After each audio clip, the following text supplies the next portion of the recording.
when people were getting fired from their jobs in Hollywood for recognizing the reality that we all recognized even back then. Now you got Jennifer Lawrence being like, yep, it's a genocide, when asked the question. As Zaid Jilani says, saying this as recent as 2 years ago would have gotten you dropped by agents, blacklisted by major studios. Overton window is shifted enough where white bread mainstream actors can now say it. Jennifer Lawrence, does anyone have the video? I want to watch it. Here. An actress. Jennifer Lawrence speaks up for Palestine at the San Sebastian Film Festival. Let's take a look at what she had to say. In a festival, but outside here, the other day there was people protesting for what's happening in Palestine.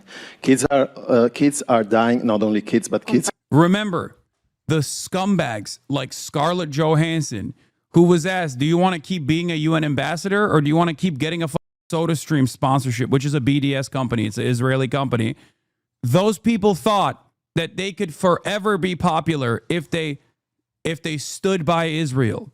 Okay.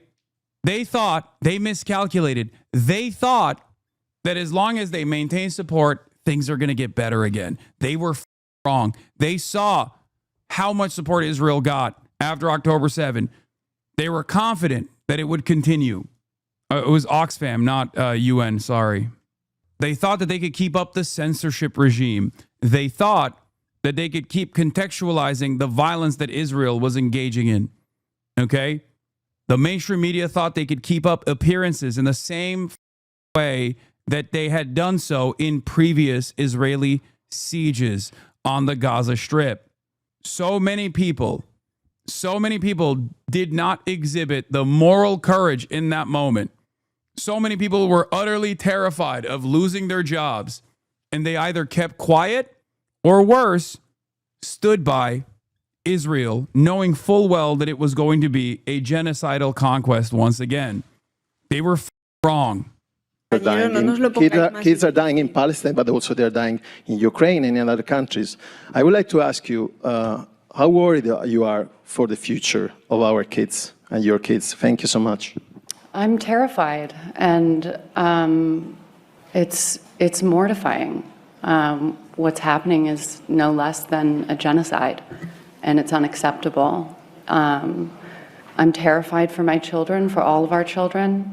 On top of everything else, what makes me so sad is that this disrespect and the discourse in American politics right now is going to be normal to them. I mean, the kids who are voting right now at 18, it's going to be totally normal to them that politics has no integrity.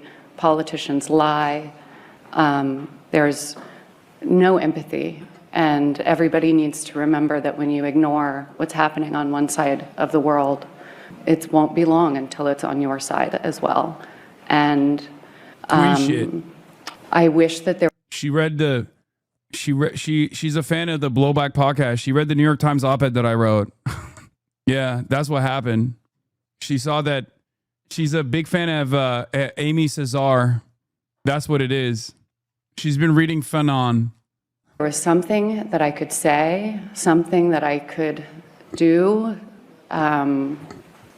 to fix this extremely complex and disgraceful situation that breaks my heart. But the reality is... I don't think it's courageous to call it a genocide now. In fact, if they don't call it a genocide now, they will just lose their jobs and get boycotted by the people.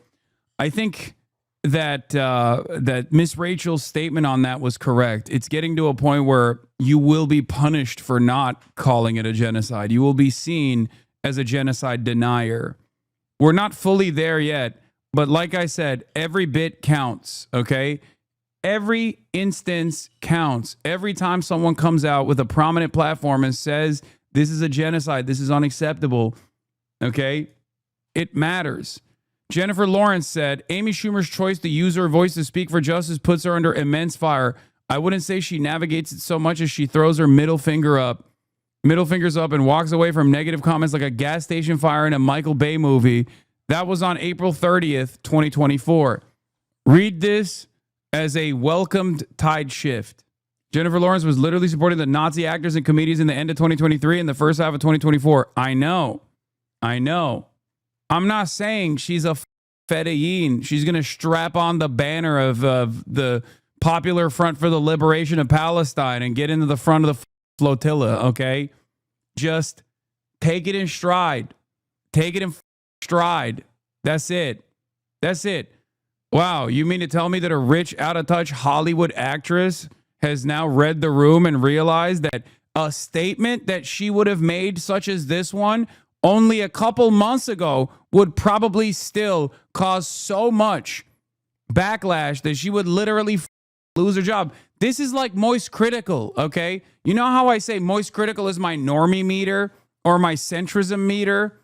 Like, this is like Moist Critical coming out and making a video and being like, guys, the McFucksticks over there in Israel are obviously doing a genocide, and we got to put a stop to it. It's like they're melting babies over there.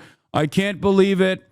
You know, I put my black t-shirt on instead of the white one today because I wanted to talk about the severity of the crisis at hand. Like, when you see that, when you see the Gaza situation is crazy YouTube video, know that things have changed so dramatically that people are no longer fearful. Okay? That's it. That's what it is. That's what this is. Because remember, use me as a measuring stick if you want to. For the last year, when I was saying this, the reaction from all the apolitical normies was, how dare you say this? You're a terrorist. You're a Islamist fundamentalist. You're a terrorist. Why don't you go and die in Gaza? Over and over again. Those cries have quieted down quite a bit. Haven't you noticed? Why? Because those normies also have recognized that they were wrong. Okay? What happened? Where are those at now? Where are those at now? Where are they at? I promise you, it's happening a lot faster than one would expect. It's happening even faster than I expected. I understand that change takes time, unimaginably long periods of time with tremendous amounts of torment. Okay? I said this. They went especially hard on you to preempt the wave change. Yeah, they did. They did. I don't even hate the that did that. Okay? As long as they now take it to the streets, that's fine. That's fine by me. Okay? Maybe others are not so understanding and I can't on them for it. Okay? I know plenty of you will never forgive and never forget. But I know that there are external pressures always, right? There's always external pressures. That's why you got to take these things in stride, okay? It is what it is. That's why I always told you, just keep your head down, keep pushing. Your cause is just. Here we are. And the same goes for everything that this administration is doing at the domestic level as well. It's not just about the genocide over there. It's about the fascism over here too.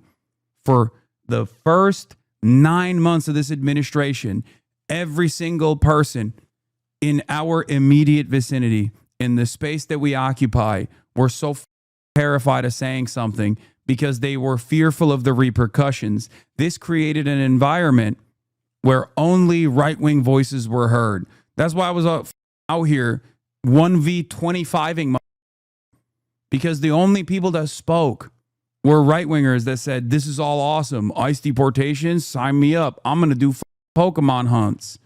And anyone that spoke out at that time would be pushed aside, would be fought back against, would get doxxed, would get harassed endlessly.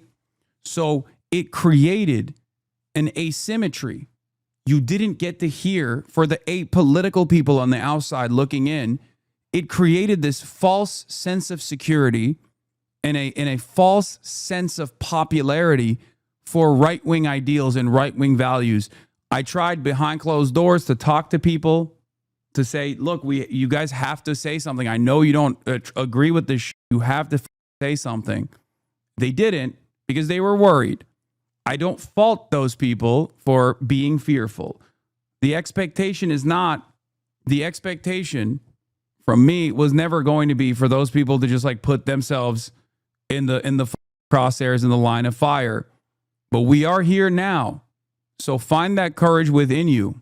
If you're watching, if you're a content creator, if you're an artist, Find that courage within you now, because we do have the numbers. Okay?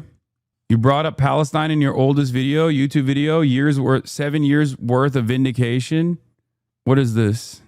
Like all the times that I've talked about Palestine, is that what you're showing here? All the way back from like November 2018. Ilhan Omar wasn't being anti-Semitic with Noah Colwyn. See, that's the funniest part about this, is that you go back, Palestine and more military.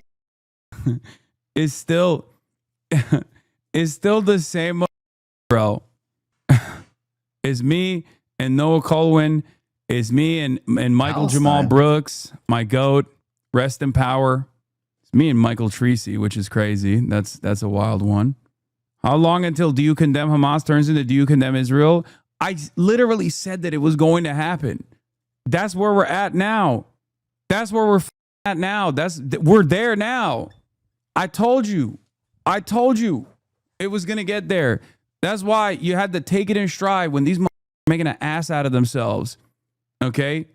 Cementing their legacy as defenders of Israel by striking back at all of Israel's critics while simultaneously presenting themselves as the right way to oppose Israel. All of those people cemented their legacy. They were so proud of the videos that they made. They were so proud. What happened? Where are they at now? They're apologizing. That's where they're at. And if the FC... What is this?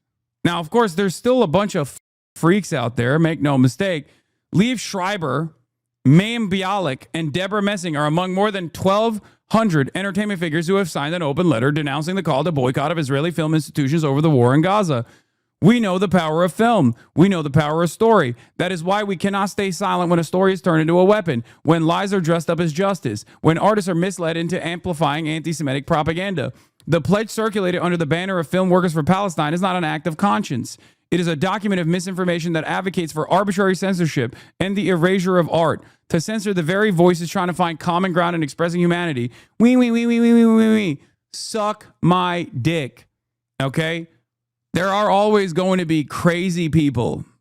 There are always going to be crazy people out there who are just like completely unable to read the room, hopped up on fumes, not realizing that the walls are closing in, okay? Let those Nazis reveal themselves. What is this? A very specific list of people, Deborah Messing, Mayim Bialik, Sacha Baron Cohen, and 1,200 people you've never heard of are about to publish an open letter about how Hollywood is Hamas. Matt said this. And then boom, there it is. He was wrong about Sacha Baron Cohen, though. Even Sacha Baron Cohen has like a semblance of self-awareness, it seems. American celebrities condemn the collective punishment of Israeli film industry, but not the collective punishment of the Palestinian people, or in Deborah Messing's case, actively cheer it on. Slowly but surely, they will be left in the dark. They will be left alone, and people will not forget where they stood. Also, this was funny. Hebrew sources, widespread anger among Israelis after Netanyahu and his wife appeared in the colors of the Palestinian flag. How did he guess 1,200? Because Israel's propaganda apparatus is not exactly subtle. They're very stupid, and it's very bad. And it was, I think the original number was 1,200 in the last like Palestinian collective. So, of course, what is this? Did you guess who's number one? Jerusalem Post 50 most influential Jews 2025. It's going to be Larry Ellison. Did I get it? Oh, never mind. It was Benjamin Netanyahu. Oh, shit. Oh, my God. Damn. Number two, Trump's Middle East envoy carries a Star of David from a personal tragedy that drives the approach to hostage negotiations. David Barnea, Israel's Mossad chief. Eyal Zamir, IDF chief who led Operation Rising Lion, is now facing his biggest domestic challenge yet. Stephen Miller and Adam Baylor. Oh, my God. Howard Lutnick. A real who's who, man. A real who's who of the worst villains. Israel Katz, Gideon Sa'ar, and Ron Dermer in Netanyahu's cabinet. Itamar Ben-Gvir at number 8. Woo! Bro, this is like the war criminal starter pack. I swear to God. Google co-founder who fled Soviet anti-Semitism at age 6 has quietly donated $700 million and returned to AI development full-time for humanity's biggest challenges. Oh, no. Sergey Brin. The team behind Wiz, 4 Israeli friends who met on a bus, the IDF service built the fastest growing software company in history, and Google paid $32 billion for it. Oh, come on. Isaac Herzog, he's got no motion, dude. He's just like literally a puppet that they parade around so people can berate him for the crimes of Israel. That's crazy. Mr. No Motion himself. By the way, the wokest Israeli president, okay? Mr. Anti-Miscegenation. Mr. Jews should not be allowed to race mix with non-Jews. Oh, that's awesome. Aerospace CEO developed the Aero missile system, now leads Israel's largest defense company through record-breaking contracts and profitability. Boaz Levy. Yeah, those things worked real well. Anyway, Adam Friedland was robbed. I agree. 6 Jewish billionaires have quietly become the backbone of Israeli wartime funding and tech innovation, but their approaches couldn't be more different. Bill A. Packman, Michael Bloomberg, Larry Ellison, Michael Dell, Jay Colm, and Mark Benioff. The Air Force chief who eliminated Hezbollah's Hassan Nasrallah has restored Israel's air supremacy, but faces questions about one controversial operation, Tomer Bar. This killed thousands in Lebanon, by the way. Thousands. Benny Gantz and Yair Lapid. 2 opposition leaders are battling to replace Netanyahu's government, but their rivalry may be their biggest obstacle to forming a unity coalition. Dani Danon, my goat. 4 Jewish diplomats are defending Israel and fighting anti-Semitism on the world's most hostile stages, from the UN to European capitals. Dani Danon, this is a quilt made by Hamas terrorists in the halls of the United Nations. Terror babies have made this Hamas quilt. Look at this quilt. And then it pans over and it's just like children's drawings being like, give peace a chance. Dani Danon. Son of a Jewish father from Belarus has become Vladimir Putin's most trusted administrator, running Russia's domestic policy. Dude, this is so funny. I love this list, man. They're literally like equal opportunity harm, okay?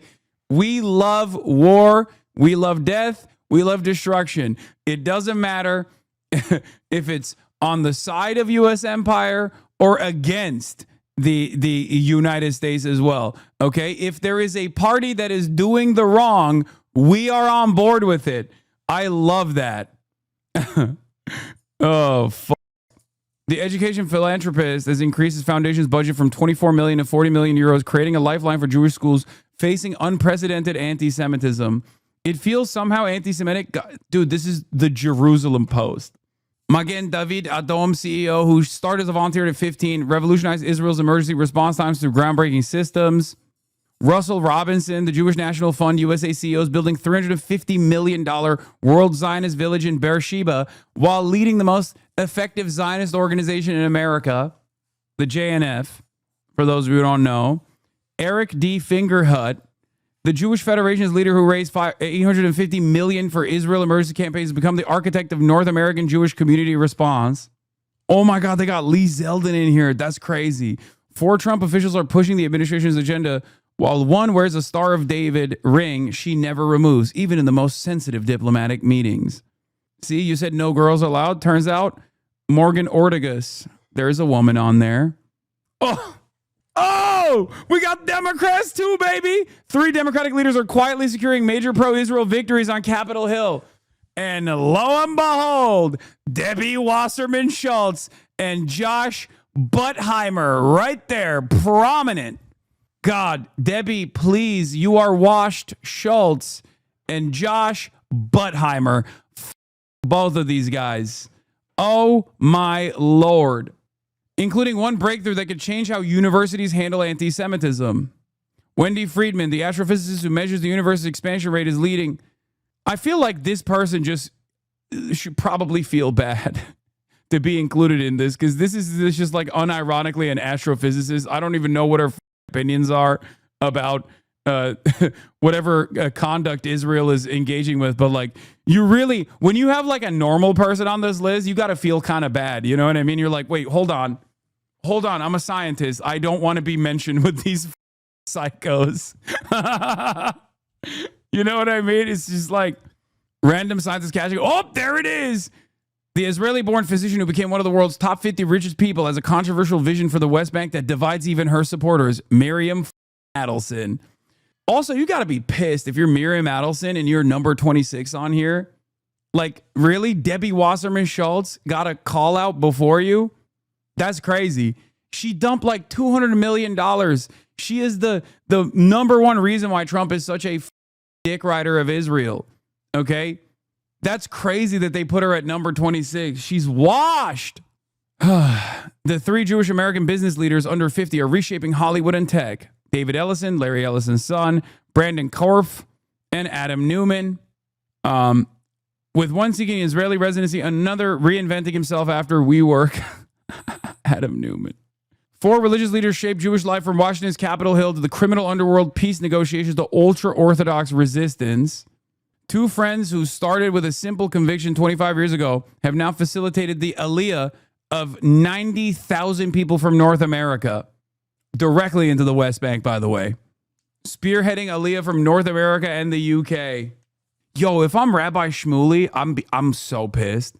They don't even have Amy Schumer on here. They don't even have Rabbi Shmuley on here. Where's Michael Rappaport? The goats. Yeah, by the way, her controversial vision for the West Bank involves making the region's 3.5 million natives, the Palestinians, Untermenschen. Interesting way of describing the permanent enslavement of millions of people. Yeah, she wants permanent annexation of the West Bank. Chuck Schumer in shambles. Yeah, because Trump called him a Palestinian too much. That's what it is. All right, I'm done with this. What a awful list of monsters, dude.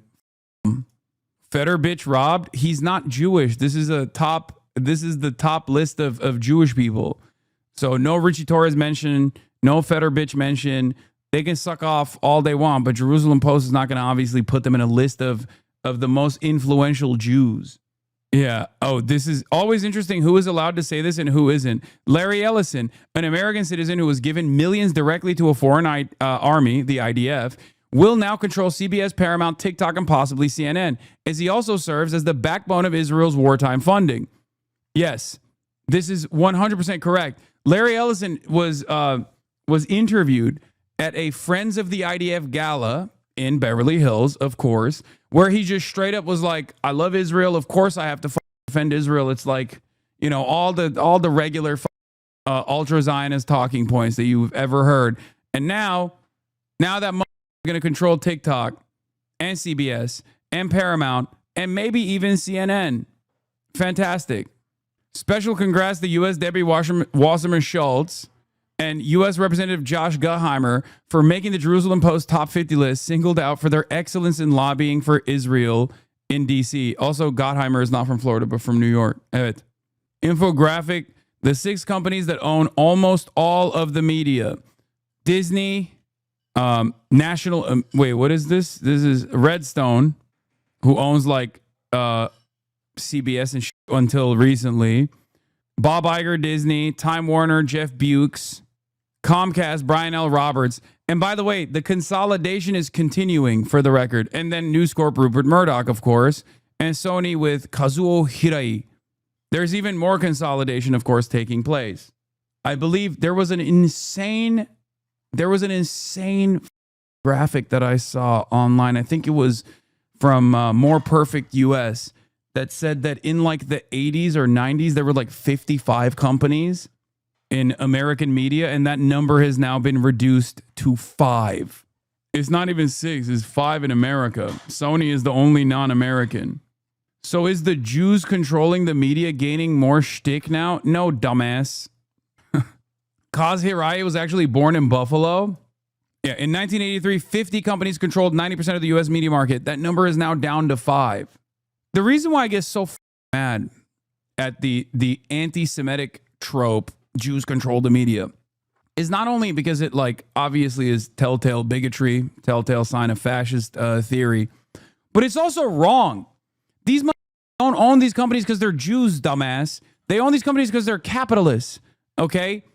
And all of the other CEOs under all of the other owners are also capitalists.